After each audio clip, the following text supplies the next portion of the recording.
Koniecznie włącz napisy, żeby lepiej Ci się oglądało. Byłem niedawno w Brnie, w Czechach i chciałbym Wam o tym mieście opowiedzieć.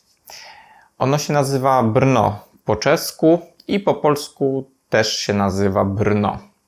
To miasto nie jest bardzo popularne w Polsce jako cel podróży, ale jest to miasto dosyć turystyczne.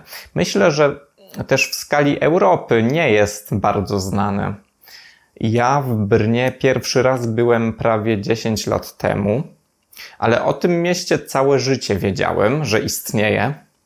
Przez większość życia niestety ono było dla mnie znane z tego, że nigdy nie wiedziałem, czy to jest Brno czy Berno, bo po polsku stolica Szwajcarii nazywa się Berno, a miasto w Czechach nazywa się Brno. Ten sam problem zresztą miałem i dalej mam z dwoma innymi miastami. Jedno po polsku nazywa się Genewa i to jest miasto w Szwajcarii, a drugie miasto nazywa się Genua i to jest miasto we Włoszech. Brno. Czy Brno to jest fajne miasto? Brno to według mnie jest bardzo fajne miasto. Jest to miasto, które dosyć mocno przypomina Wiedeń i Budapeszt, ale jest dużo mniejsze. Też dużo mniej okazałe. To znaczy, ono nie jest aż tak cudownie piękne jak Wiedeń i Budapeszt, ale wciąż jest to miejsce godne zobaczenia. Co w Brnie jest ciekawego? Brno to jest miasto w górach, prawie, albo przynajmniej jest tam taki krajobraz bardzo górski.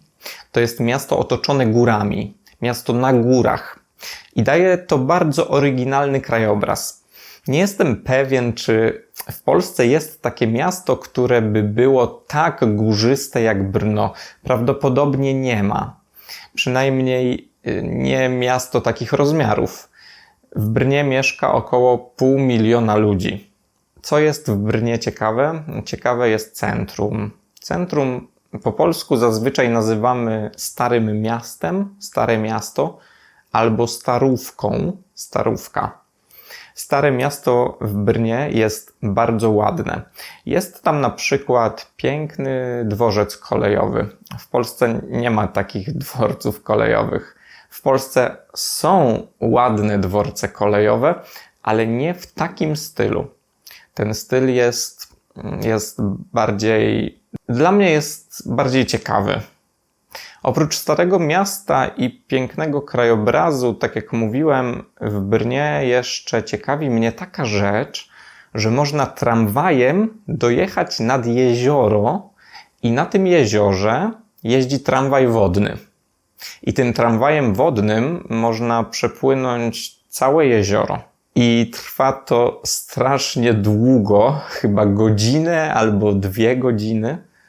Ja nie płynąłem tym statkiem.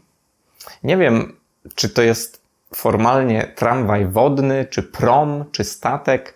Mi to przypomina tramwaj wodny, dlatego że on płynie przez to jezioro i zatrzymuje się w kilku miejscach na jeziorze. Więc to jest podobne do transportu w Wenecji. I chociaż ja nie płynąłem po tym jeziorze, to wydaje mi się, że to jest dla turystów ciekawa sprawa.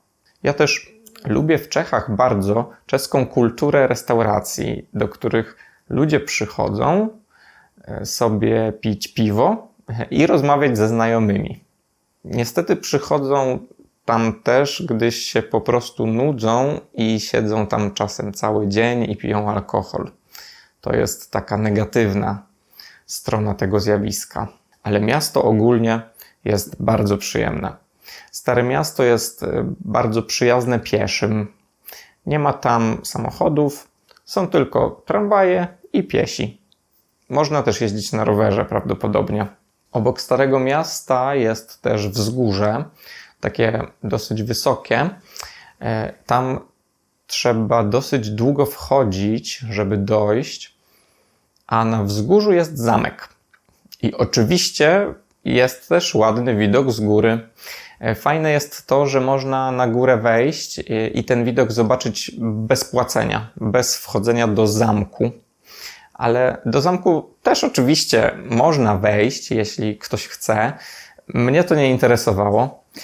Zobaczyłem sobie tylko zamek z zewnątrz, nie płacąc. Obszedłem zamek dookoła, zobaczyłem, jak wygląda miasto z różnych stron i to wszystko. Jeśli jesteś zainteresowana tłumaczeniem tego filmiku na angielski albo innymi dodatkowymi materiałami, to zapraszam na Patreona. Link w opisie.